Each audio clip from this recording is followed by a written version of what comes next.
여러분들은 인생을 살아가시면서 정말 놀라신 일들이 있습니까? 놀란다라고 할 때에 우리가 여러 가지 이유가 있습니다. 오늘 이 마가복음 14장 33절에서는 마태복음과 조금 다른 단어를 사용해서 이 고민이란 대신에 매우 심히 놀라셨다, 매우 놀라셨다라는 표현을 사용하고 있습니다. 이 놀라셨다라는 표현은 이 예수님이 기적을 행하셨을 때에 사람들이 그것을 보고 놀란 일에도 사용합니다. 근데 오늘 이 본문에서는 겟세마네 동산에서는 반대로 예수님께서 부정적인 의미에서 이 놀라셨다, 그냥 놀라신 정도가 아니라 매우 심히 놀라셨다, 그렇게 이야기하고 있습니다. 여러분들은 이렇게 놀라신 일들이 있습니까? 매우 놀라서 정말 슬프고 괴로웠던 일이 있습니까? 우리가 인생을 살아가면서 그런 일이 없이 지내기가 참 어렵죠. 정말 감당할 수 없을 정도의 무서운 일이 예고 없이 갑자기 닥쳐서 놀랐던 일이 우리에게 누구든지 있을 것입니다.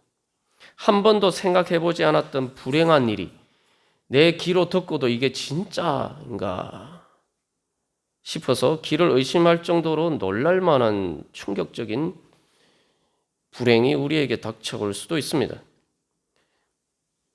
그래서 우리가 이런 놀라운 일을 경험하면은 정말 이거 어떻게 하나, 그 순간에 이 뒤통수를 맞은 것처럼 아찔해지면서 갑자기 모든 것들이 생각나지 않고 아무것도 생각나지 않고 앞이 아득해지는 그런 일이 우리의 인생에 있을 수가 있습니다.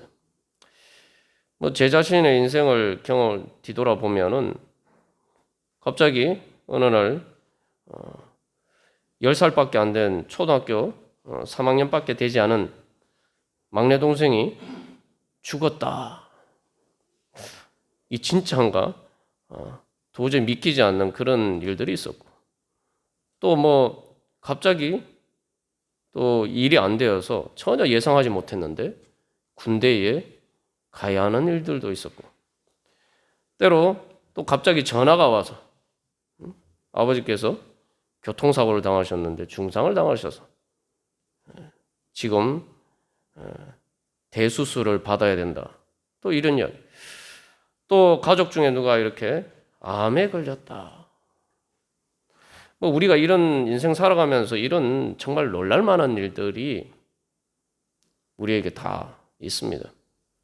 우리가 그런 일을 닥치면은 왜 나한테만 이런 불행한 일이 닥칠까? 그래서 그런 일을 닥치면은 이게 시간이 지나면 해결이 되는 그런 문제일 수도 있지만, 그러나 때로는 시간이 오래 지나도 해결할 수 없는 문제. 그래서 이 감당하기 어려운 장애물, 도저히 넘을 수 없는 장벽으로 정말 탈출구가 없는 막다른 골목과 막다른 절벽에 선 것 같은 그런 때가 있습니다. 이게 아무리 내가 기도해도 발버둥 쳐도 해결되지 않을 것 같은 문제, 정말 부활과 같은 기적이 일어나지 않는 한 답이 없는 문제. 예수님께서 오늘 매우 놀라셨다라고 말씀하실 때에 이것은 바로 그러한 정말 놀랄 만한 그러한 충격적인 일입니다. 여기서 이제 또 매우 심히 놀라시고 슬퍼하셨다라고 하는데, 여기 슬퍼했다는 말도 그냥 단순히 슬프다 이런 말이 아니고 완전히 그 불행한 일, 슬픈 일에 압도당했다는 거예요. 근심과 염려와 슬픔과 고통의 무거운 짐에 눌려서 축 처져서 깊이를 알 수 없는 깊은 나락으로 빠져들어가는 그런 상태를 묘사하고 있는 것입니다. 마치 겟세마네 동산의 숲속에 깊은 어두움처럼 어둡고 침울하고 우울한 심연으로 빠져들어가는 바로 그러한 상황을 묘사하고 있습니다. 이게 일종의 이제 공황장애와 같은 그런 증상이죠. 예. 공황장애는 여러 가지 이제 증상들이 있습니다만 이 예수님의 경우는 똑같은 증상인데 차이가 있다면 실제로 지금 일어나는 바로 목전에 닥쳐올 일 때문에 주님께서는 극도의 두려움과 불안을 느끼시는 그런 상태입니다. 말 그대로 이건 공포감이에요. 우리는 예수님께서 십자가를 지신 것을 생각합니다만 사실 십자가의 고난 이전에 예수님께서는 이미 마음으로 이 겟세마네 동산에서 십자가의 무거운 짐을 다 이미 지고 계셨던 겁니다. 그래서 이 오늘 본문 말씀을 우리가 잘 보면은 이 예수님께서 말씀하실 때에 심히 놀라시며 슬퍼하사 이렇게 되어 있는데 이게 원어상에는 시작했다. 즉 예수님이 심히 놀라시며 슬퍼하기를 시작하셨다. 시작하셨다는 말이 있어요. 이것은 예수님께서 마지막 십자가에서 운명하시기까지의 그 모든 고난의 이제 본격적인 시작이라는 거죠. 그래서 예수님께서는 할 수만 있으면 그것을 피하기를 원하셨다는 것입니다. 여기서 우리가 지난주에 나눈 것처럼 예수님이 미리 물론 임박한 일이긴 하지만 예수님이 그렇게 걱정하고 근심하고 고민하시느냐? 예수님 그 믿음이 없는 것이냐? 우리가 이렇게 생각할 수 있죠. 하나님의 뜻이 말씀을 통해서 예언으로 나타나고 그것들이 예수님이 이 땅에 오심으로 실제로 어떤 예수님의 육신으로 나타나고 예수님이 사시는 삶으로 나타나는데 그것은 궁극적으로 하나님께서 뜻하시는 것은 부활이죠. 그래서 예수님께서도 제자들에게 내가 십자가의 고난을 당하고 죽으신 다음에 3일 만에 부활할 것이다. 분명히 예언하셨어요. 그리고 이 바로 앞전에 어떤 일이 있었냐면 변화산 사건이라고 해서 예수님이 말 그대로 신성의 거룩한 영광 가운데로 변하셔서 이 모세와 엘리야 선지자와 이 대화하시는 장면이 나옵니다. 이제 그 자리를 오늘 이 세 제자가 같이 이렇게 그 자리에 함께 있었죠. 그러면 여기서 우리가 생각해 볼 것은 아니 제자들이야 몰라서 그렇다지만 예수님은 본인이 분명히 십자가를 져서 고통 가운데 죽을지라도 3일 만에 부활할 것을 본인 입으로 예언을 하셨잖아요. 누구보다 그걸 잘 아신단 말이죠. 그리고 변화산 사건을 통해서 예수님이 부활하셨을 때 얼마나 영광의 자리로 다시 돌아가실 것인지를 이미 경험하셨어요. 그래서 예수님은 부활을 예상하셨을 뿐만 아니라 미리 경험하셨는데도 왜 이렇게 지금 힘들어 하시느냐. 공황장애와 같은 그러한 끔찍한 공포감 가운데 끝을 알 수 없는 깊은 나락으로 빠져들어가고 계셨나요?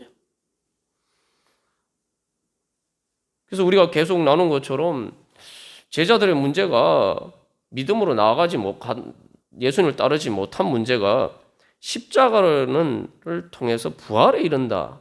부활을 바라보지 못해서 문제가 생겼다라고 했는데 예수님은 부활을 아시면서도 지금 이런 상황에 계시다면은 도대체 예수님의 믿음은 어디 있는가? 그래서 우리가 여기서 알 수 있는 것은 이 예수님도 우리와 똑같은 믿음의 장애물을 만나셨다는 거예요.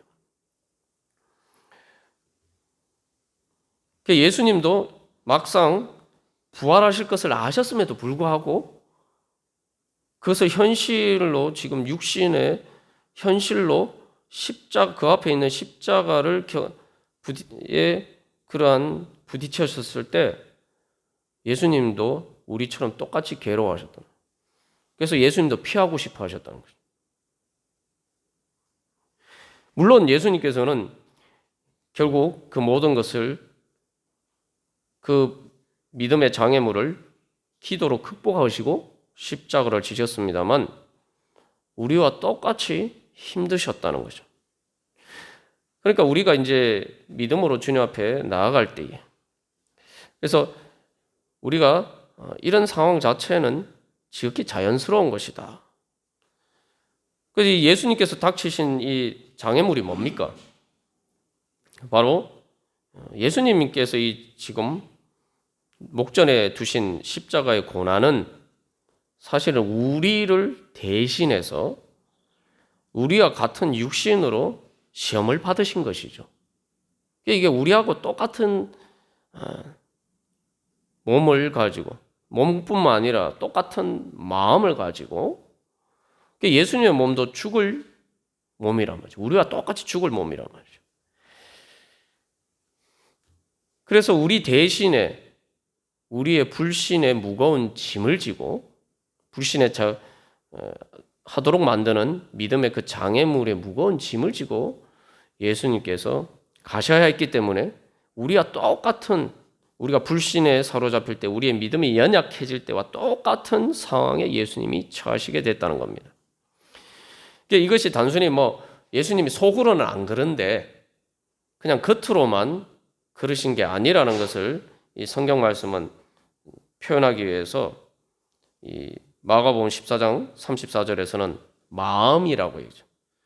그러니까 몸만 힘든 게 아니라 마음은 그렇지 않은데, 의연한데 몸만 힘든 것이 아니라 마음까지 힘들다는 거예요. 이거는 진짜 내면의 고통이에요. 예수님의 고통이 가장한 것이, 예수님 그냥 우리처럼 시험 받으신 것처럼 가장하신 것이 아니라, 가면만 쓰신 게 아니라 진짜로 힘드셨다는 거예요. 예수님이 이제 기도하러 나가시면서 이제 엎드리셨다. 35절에 조금 나가서 땅에 엎드려 하는데, 이게 물론 기도하기 위해서 엎드리신 것이지만 사실은 정말 마음의 절망이 되어서 마음의 무거운 짐 때문에 몸이 엎드러진 것이. 여기 엎드러졌다는 말은 그래서 이 구약에서 하나님의 심판을 받아서 엎드러진 것을 묘사할 때, 사울 왕이 하나님의 심판의 예언을 받고 놀래가지고 엎드려졌다. 실제로 사울 왕이 엎드려지죠. 땅에 엎드려. 여기 중요한 것은 땅에 엎드려. 이게 뭐냐면 땅에 넘어졌다는 거예요. 그냥 넘어진 게 아니라 죽어서 땅에 엎드러진 그런 상황입니다. 예수님이 지금 그런 상황이에요. 단순히 제자들처럼 졸려가서 이렇게 눈이 무거운 차원이 아닙니다.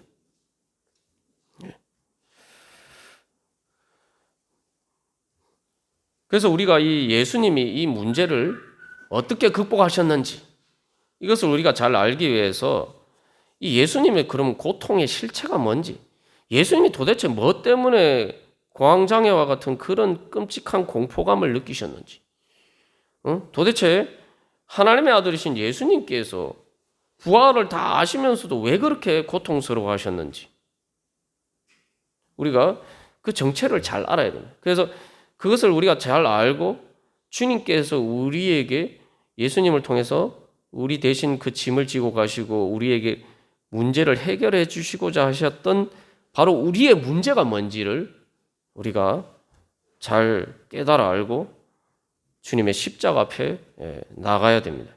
그럴 때만 우리가 예수님처럼 우리가 우리 마음의 불신의 장애물을 넘어서 부활을 향해서 나아갈 수가 있습니다. 그래서 우리가 이 장애물을 보면은 사실 이제 제자들과 예수님이 사실은 비슷한 문제예요. 제자들에게 마음은 원이로되 육신이 약하도다. 우리가 지난주에 자세하게 나누었습니다만, 이 제자들도 보면은 몸이 무거워서 몸이 힘들어서 피곤해서 이제 막 눈이 감기죠.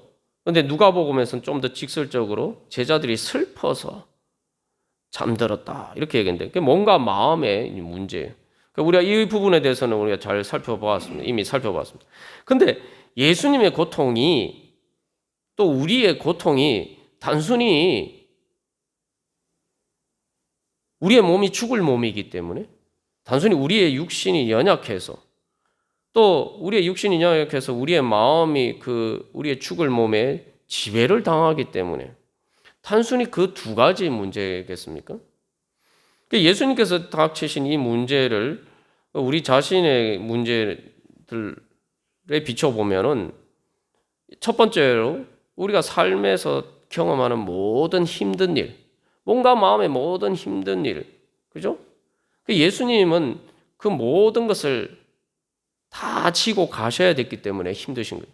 이게 우리가 생각할 때 단순히 예수님이 그냥 본인이 그 한 사람으로서 단순히 십자가를 져야 되는 게 아니라 예수님께서 이 십자가를 통해서 온 인류의 모든 몸과 마음의 무거운 짐을 다 지셔야 했기 때문에 이게 생각만 해도 끔찍한 거죠. 여러분 한번 생각해 보십시오. 여러분, 그래서 저는 타임머신이 있으면 타임머신 타고 과거로 돌아가고 싶냐 그러면 저는 별로 돌아가고 싶은 생각이 없어요. 예? 왜냐하면 과거로 돌아가면 지금까지 겪었던 정말 힘든 일들을 다시 다 겪어야 될 거 아니에요. 그죠? 뭐 그게 꼭 불행한 일이 아니라서 뭐 학생 때 뭐 시험도 다시 봐야 되고 군대도 다시 갔다 와야 되고 생각만 해도 끔찍합니다. 예. 근데 우리가 우리의 인생을 돌이켜보고 보면은 우리가 인생 살아오면서 정말 힘들고 괴로웠던 그 수많은 고통을 생각해 보면은 한 사람 안에도 이게 얼마나 큽니까? 이건 뭐 사실은 측량할 수가 없죠. 근데 이 한 사람이 아니라 두 사람, 세 사람 모든 인류의 그러한 인생의 모든 몸과 마음의 모든 무거운 짐을 지셔야 했던 그것을 직면하셨다라는 관점에서 보면은 이게 예수님의 고통이 왜 예수님마저도 예수님이 하나님의 아들이시고 성자 하나님이심에도 불구하고 왜 그 앞에서 정말 두려움과 공포를 느끼시고 정말 좌절하는 것처럼 그렇게 힘들어 하셨을 죽고 싶도록 힘들어 하실 수밖에 없었는지 우리가 알 수가 있죠. 여러분이 한번 생각해 보면 이게 상상이 안 되죠. 생각만 해도 끔찍한 일이. 자, 그런데 이게 이제 제자들이 보여주는 것처럼 단순히 그냥 이게 뭔가 마음의 문제가 아니라 사실 예수님을 진짜 죽고 싶도록 힘들게 만든 것은 오늘 예수님께서 말씀하시는 것처럼 내가 인자가 죄인의 손에 팔린다. 41절에서 그렇게 이야기하고 또 42절에서 나를 파는 자가 가까이 왔다. 예수님에게 사실은 가장 우리가 뭐 경험하는 뭐 일상적으로 살아가면서 몸이 아파서 아니면 삶의 여러 가지 힘든 일 때문에 겪는 그런 것도 고통이지만 사실 우리의 또 삶에서 사실은 가장 큰 고통이 어디에서 옵니까? 죄인들의 손 때문에 우리가 죄인들의 손에 예수님께서 죄인의 손에 팔린다. 이건 이제 팔린다라고 번역이 됐습니다만 넘겨진다는 거예요. 말 그대로 죄인들의 손아귀에 딱 넘겨진다는 거예요. 붙잡힌다는 거죠. 그래서 사실 우리의 삶에 많은 정말 진짜 죽고 싶도록 힘들게 만드는 고통의 문제는 단순히 뭐 내가 몸이 아파서 또 그런 문제가 아니라 사실 죄인들의 손에 우리의 삶이 좌지우지되는 그러한 우리의 문제가 때문에 우리가 진짜 힘든 거죠. 직장 생활할 때도 일이 힘들다고 하지만 뭐 군 생활도 마찬가지입니다. 예? 뭐 몸이 힘들다고 하지만 그건 그냥 참으면 되는 거예요. 군 생활이 진짜 힘들고 이 직장 생활이 진짜 힘들고 이 삶이 진짜 힘든 이유가 뭡니까? 이 직장 생활할 때는 인간관계, 그죠? 특별히 갑질하는 상사들. 예? 군대에서도 힘든 게 사실은 몸이 힘든 거는 참을 수 있는데 그런 인간관계에서 오는 문제들 때문에 사실은 그게 진짜 사람을 죽고 싶도록 힘들게 만들어요. 그게 우리의 이 모든 근본적인 문제는 죄인의 손에 우리가 팔리는 것 문제 때문에 죄인의 손에 우리가 붙잡혀 있기 때문에 단순히 나만 그런 게 아니에요. 나도 또 다른 사람들을 내 죄의 문제 때문에 다른 사람들을 그렇게 붙잡아서 힘들게 만들 때도 종종 있죠. 근데 여러분 이게 얼마나 끔찍한 일인지 우리가 한번 생각해 보십시오. 이게 뭐냐면은 쉽게 말하면은 여러분이 길을 가다가 갑자기 어떤 사람에게 납치되어서 끌려가서 고문을 당하고 죽임을 당하는 거. 우리가 뭐 영화나 드라마에서 뭐 그런 일을 봅니다만 정말 끔찍한 일이죠. 내가 경험하지 않아도 그 영화나 드라마로 그런 장면을 봐도 사실은 보기가 부담스러운 그런 일이. 예수님이 지금 당하시는 일 그런 거잖아요. 그 죄인들의 손에 예수님 붙잡아 넘겨져서 어떻게 됩니까? 예수님 끌려가시잖아요. 그래서 고문당하시고, 말 그대로 고문당하셨잖아요. 고문당하시고 죽임당하셨잖아요. 끔찍하게 죽임. 살인자한테 붙잡혀 가가지고 끔찍하게 죽임당하는 그런 일과 지금 똑같은 문제란 말이죠. 근데 여기에서 한 가지 더 해서 이건 여기서 살인자들이 근데 한 사람이 아니에요. 여기는. 요즘도 뭐 그 뉴스에 그런 일이 많아요. 이건 뭐 집단 구타와 같은 거예요. 집단적으로 구타당하고 고문당하고 그리고 집단적으로 살해당하신 게 예수님의 십자가죠. 우리가 이 상상만 해도 사실은 내일이 아니라도 우리가 생각만 해도 사실 끔찍합니다.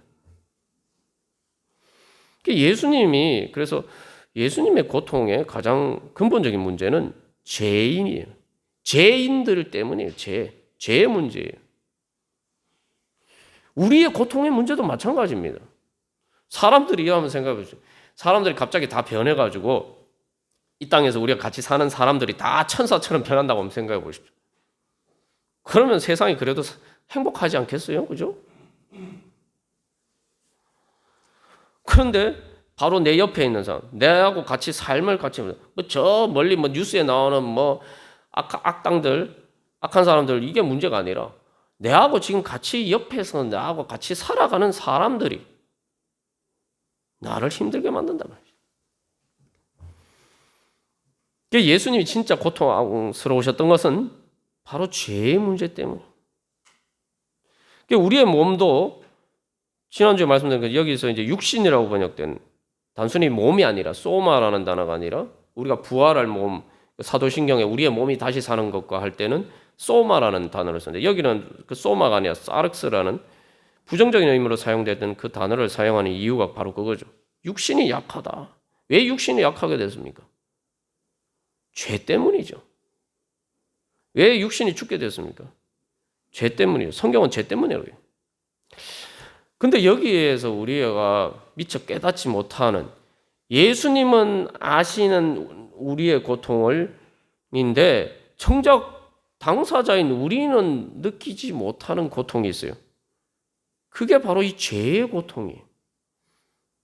사람들이 이 죄라는 것이 얼마나 고통스러운 것인가. 단순히 다른 사람을 힘들게 만드는 것뿐만 아니라 내 자신을 얼마나 고통스럽게 만드는지 그거에 대해서 전혀 알지 못한다는 거예요.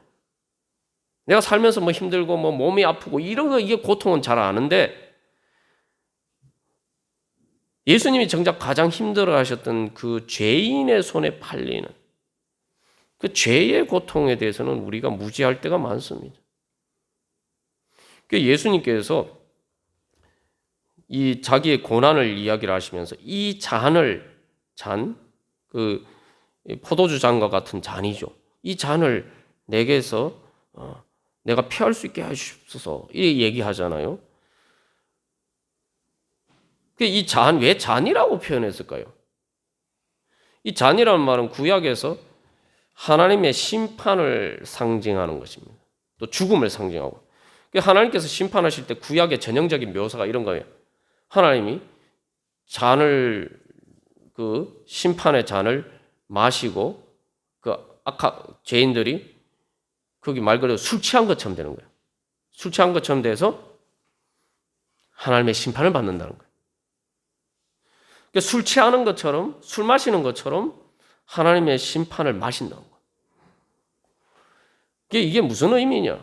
왜 하필 잔이라고 표현해요? 여러분 오늘날도 보십시오. 인간의 가장 큰 문제는 자기의 고통의 근본적인 원인이 뭔지 모른다는 거예요.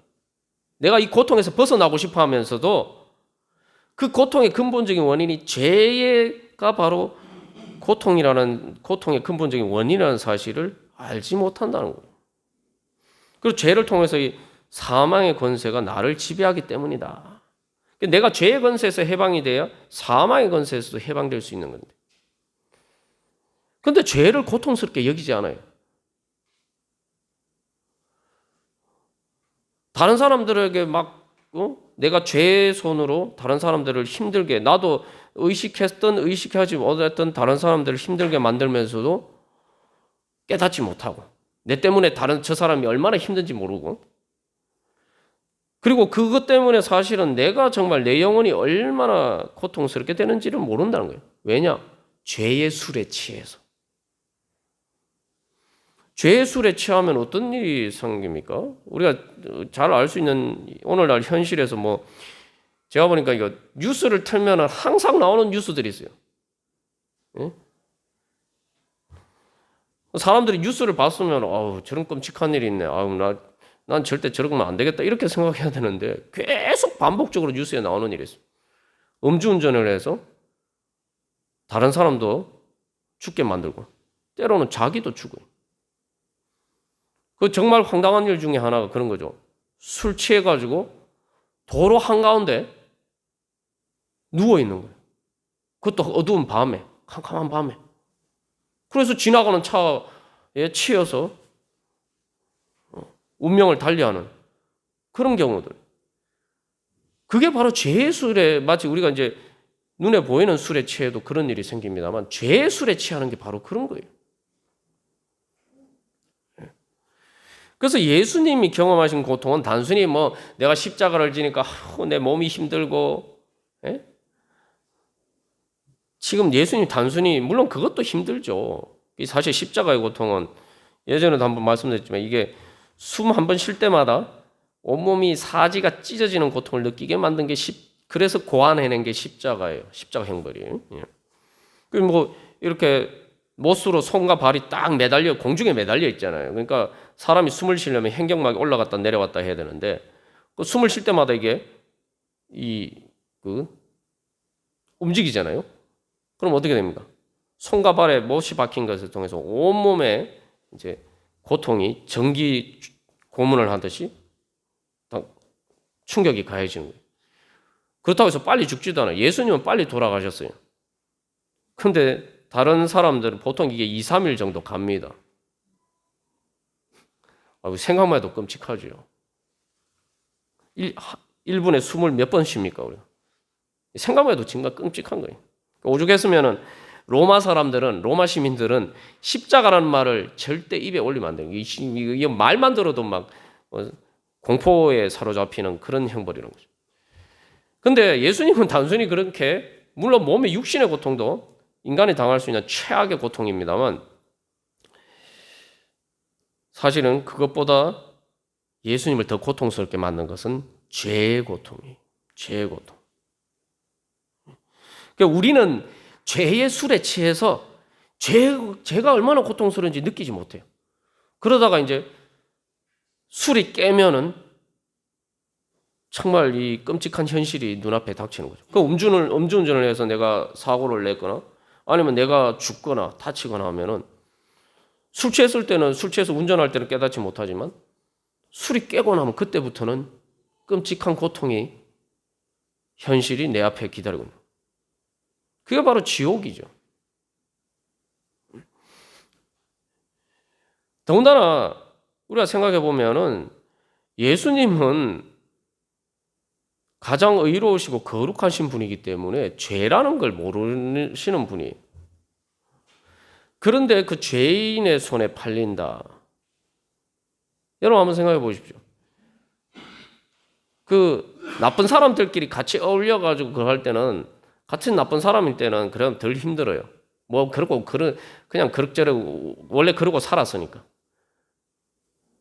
그런데 그게 별로 젠 줄도 모르고 자기들끼리 히덕거리면서 그런 식으로 사는데 그 당연하게 생각하고 그런데 그런 죄를 전혀 짓지 않는 사람, 그런 죄를 생각도 해보지 않은 사람이 그런 악한 사람들 속에 들어가서 그 사람들이 해를 가하지 않아도 거기 같이 사는 것만으로도 사실 끔찍한 고통이죠.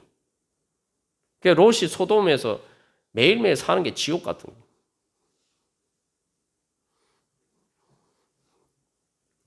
예수님은 더군다나 그냥 단순한 의인이 아니라 거룩하신 하나님이니까 이 죄인들의 그 가장 인간의 죄의 가장 깊은 곳에 지금 들어가시게 됐으니까 예수님은 너무 고통스러운 것입니다. 그래서 인간들은 죄술에 취해서 느끼지 못하는 고통을 예수님은 죄술에 취하지 않으셨으니까 그걸 너무 현실적으로 하나도 남김없이 그 고통을 뼈저리게 있는 그대로 직면하신 거예요. 예수님은 지금 겟세마네 동산에서 그것을 고통을 경험하고 계시지만 그래서 우리는 결국 죽음 이후에 경험하게 되는 하나님의 심판, 최고의 심판 앞에서 경험하게 되는 지옥의 고통이 바로 그거죠. 예수님의 고통은 단순히 몸과 마음의 고통이 아니라 이 땅 살아가면서 뭐 우리가 힘든 일이 있어서 내 몸이 아파서 뭐 단순히 이런 고통이 아니에요. 마음의 고통인데 근본적으로는 영적인 고통, 죄 때문에 겪는 지옥의 고통. 그런데 여러분 한번 생각해요. 이게 인간의 죄라는 게 얼마나 깊은지 몰라요. 여러분들 뭐 우리 자신을 봐도 그래요. 인간이라는 게 뭐 우리가 보통 그런 말 속담으로 그런 말 하지 않습니까? 뭐 한 길 물속은 10길 물속은 알아도 한 길 사람 속은 모른다. 정말 이 인간 안에 얼마나 그 단순히 육신의 얕은 것을 넘어서 인간의 영혼 안에 있는 그 죄의 깊은 것은 얼마나 깊은지 몰라요.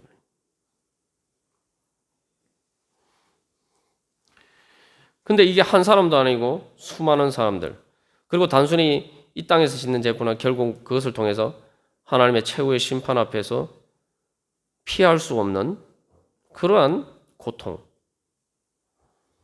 한 사람이 아니라 온 인류가 겪어야 될 지옥의 고통을, 그 영원한 고통을 예수님께서 겪으셨기 때문에 예수님도 조차도 성자 하나님이시고 영원하신 하나님이신 예수님조차도 그 영원한 지옥의 고통 앞에서 너무 힘드셔서 죽고 싶도록 힘들어 하셨더라고요.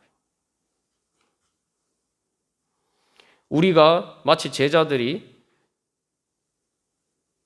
졸고 있으면서 예수님과 함께 기도하지 않았는데 예수님은 정작 예수님의 문제가 아닌 제자들을 포함한 우리들의 문제를 가지고 그렇게 고통하시고 기도하셨어요. 이게 참 아주 역설적이죠.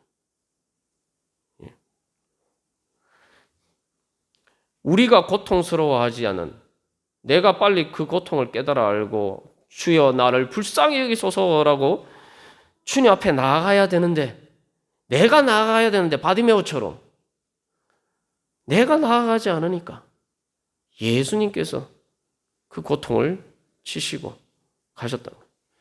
그래서 내 죄의 고통 때문에 예수님은 죽고 싶도록 힘들어 하시는데 우리는 제자들처럼 죄의 깊은 잠에 빠져서 죄의 죽을 몸의 그 깊은 잠에 빠져서 기도하지 않고 있다. 뭐 그것만 하면 다행인데 한 걸음 더 나가서 오히려 죄를 즐기면서 죄를 짓지 못하게 되면 고통스러운 것처럼 그러고 있단 말이에요.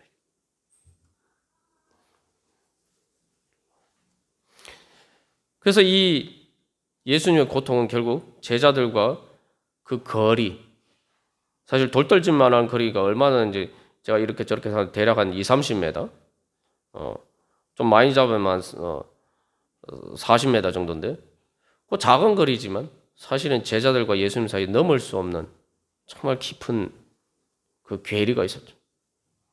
예수님은 말 그대로 피해자인데 가해자가 되셨어요. 여러분 인생 살면서 정말 힘든 일 중에 하나가 억울한 일 당하는 거예요. 억울한 일. 내 죄가 아닌데 나는 그런 일을 하는데 무고를 당해서 감옥살이를 한다든지, 또 내가 잘못한 일이 아닌데 내 가족 중에 누가 잘못해서 내가 그 짐을 지고, 예?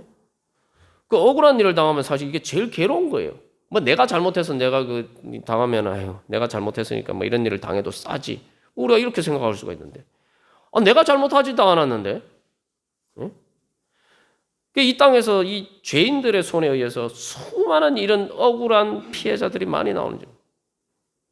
예수님은 말 그대로 정말 피해자인데 가해자인 것처럼 십자가에 못 박혀 달려 돌아가셨죠. 사형수가 되신 거예요.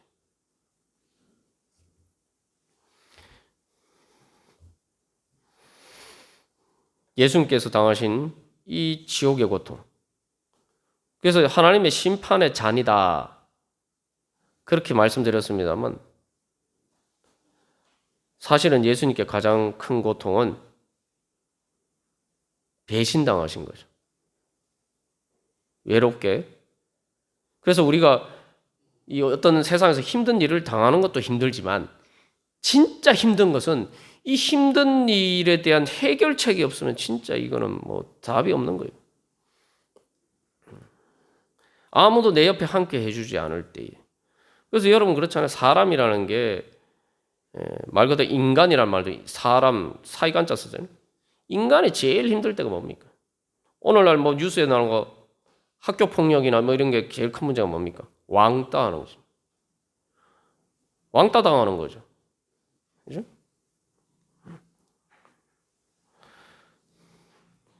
지금 예수님은 제자들을 위해서, 우리들을 위해서 기도하고 계시는데 아무도, 우리가 지난주에 마태복음 살펴본 것처럼 너희가 나와 함께 왜 기도하지 않느냐? 나와 함께. 너희도 아무도 나와 함께 하지 않느냐? 그게 하나님의 최후의 심판이라고 하지만 사실 하나님이 심판하신 게 아니라 우리가 우리 스스로 하나님에게서 우리 자신을 마치 탕자가 아버지를 떠난 것처럼 그렇게 된 거예요. 그 결과가 탕자가 힘들게 되었을 때 탕자 옆에 탕자와 함께 해주는 사람이 있었습니까? 탕자가 뭐 재산이 많고 잘 나갈 때는 전부 다 막 좋아하면서 친구했죠. 근데 정작 힘들게 되니까 아무도 탕자 옆에 없어요.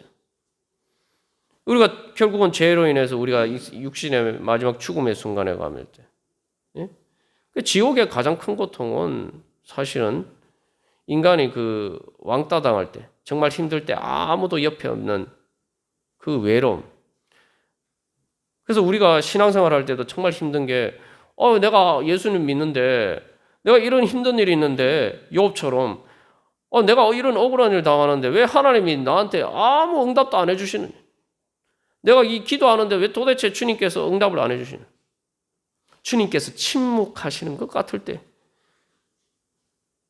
그게 정말 힘든 거예요. 제일 힘든 거예요, 사실은. 오늘 예수님께서 기도하시는데 하나님 응답해 주십니까? 이 잔을 피하게 하여 주시옵소서 하는 게 하나님 응답해 주십니까? 하나님 응답 안 해 주시잖아요. 오늘 성경 말씀 보면 하나님 뭐라고 말씀하셨다 있습니까? 없잖아요.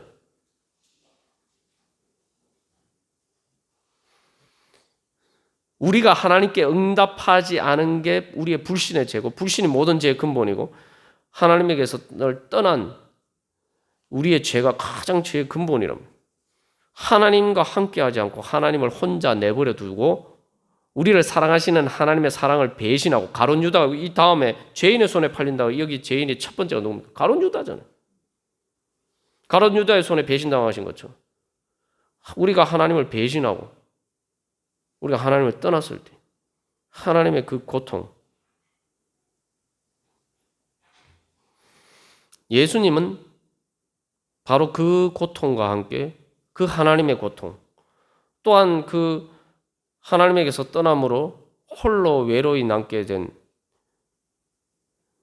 아무도 함께 해주지 않는, 함께 갈 수 없는 죽음의 자리에, 지옥의 그 심판 자리에 설 수밖에 없었던 그 모든 인간의 이 하나님과의 외로우심, 인간들의 외로움, 이 모든 것을 한 손에 한순간에 자기의 그 영혼 안에 다 담으셨다. 그러니까 이 내 잔이 차고 넘치나이다. 이게 좋은 의미로 쓰이지만 예수님은 지금 예수님의 영원하신 하나님에도 불구하고 예수님의 영혼의 잔은 무한하심에도 불구하고 그 무한하신 것을 채우는 영원한 지옥의 그 죄의 끔찍한 고통으로 예수님의 잔이 채워졌다. 그러나 예수님께서는 그 잔을 마다하지 않으시고 결국 기도하시고 우리에게 그 잔을 마시지 않게 하시기 위해서 주님께서 그 잔을 마시고 가셨습니다. 우리에게는 이제 성만찬 때 우리가 나누는 잔처럼 이제 그 잔이 아니라 천국에서 누리는 하나님과 함께 누리는 우리의 영원한 천국의 행복의 잔으로 우리를 채워주시기 위해서 주님께서는 그 잔을 마시셨습니다. 우리 이 시간 다시 한번 주님 앞에 우리를 위해서 우리의 잔을 마신 그 예수님 앞에서 주님, 우리의 모든 내가 쓴 잔이 있다 하더라도 주님 앞에 다 주님께서 다 마시셨는데 주님 앞에 다 내려놓습니다. 주여 이제 그 쓴 잔을 비워주시고 이제 주님의 부활의 천국의 그 잔으로 주님의 사랑과 부활의 능력의 잔으로 충만히 저희들을 채워주시옵소서. 이제 저희들이 그 예수님과 함께 저희들을 위해서 기도하신 예수님과 함께 기도하면서 바로 그 자리를 가운데 나가기를 소망합니다. 우리가